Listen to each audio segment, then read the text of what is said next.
So, sa mga nagsugod og vlog diha, paminawan ninyo og istorya ni Super Team. Real talk ni guys ha, para ninyo gasugod og vlog. Paminawan ninyo. Alam nyo, kapag baguhan ka pa lang na vlogger, ang unang bashers mo dyan, mga pamilya mo, kamag-anak mo, at mga kapitbahay mo. Hindi mo sila makikita na magla-like sa video mo kasi nahihiya sila sa ginagawa mo. Sasabihin nila, ay ano ba to si ano? Parang nababaliw, nagsasalita mag-isa. Parang nasasapian. Pero kapag dumating na yung time na sumikat ka na, kilalang kilala ka na, marami ka ng pera, sila pa yung una magsabi sa mga trupa nila, kahit hindi naman tinatanong, sasabihin nila na, yan si ano, kamag-anak ko yan, kapitbahay ko yan.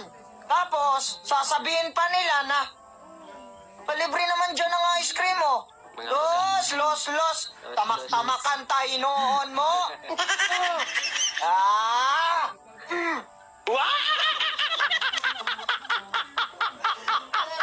Nung una ang lakas makapang-bash, pinapahiya ka, pinagtatawanan ka. Pero ngayon, grabe ang lakas makahingi. Halos araw-arawin ka.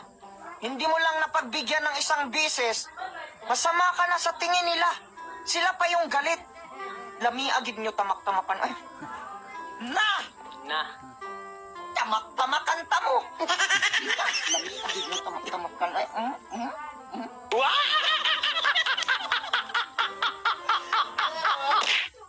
Mo na real talk diha guys. Basta gasugod pa mo vlog. Ultimo silingan ninyo. Imong mga barkada, imong mga kaila. Agree na mo like sa mga post. Hindi man na sila mutuon mo.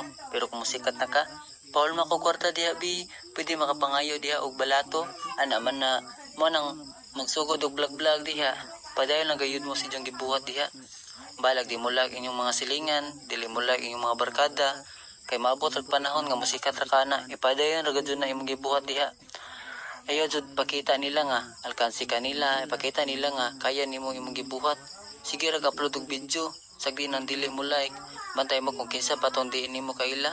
Mo pati kusog mo share sa imong mga video, mo like sa imong mga video, pero ang imong mga kaila di gani mo share, di mo like, kakita sa imong video, scroll ra nila. Pero mangayog barato, how update kaayo na maong kamo diha. Ako ninyo, ayon na ninyo tagda inyong mga silingan, inyong mga amigo diha, inyong mga barkada o inyong mga kaila. Ay namang gutay barkada nga piki, piling close kung tahay, kusog manginambog, mga kaila kuno nila. Naman na, so mao nang labi na tong mga piki nga mga barkada. Mao pay kusog maingon nga kaila mamiana, basta musikat ka, mao na yung manginambog. Nga kaila mamiana, close ba yung kayo ana, mao na yung manginambog. Na kamo diha padayon nagayud mo si jong gibuhat diha kay puhon musikat ra mo ana, ayo tagay inyong mga silingan ha.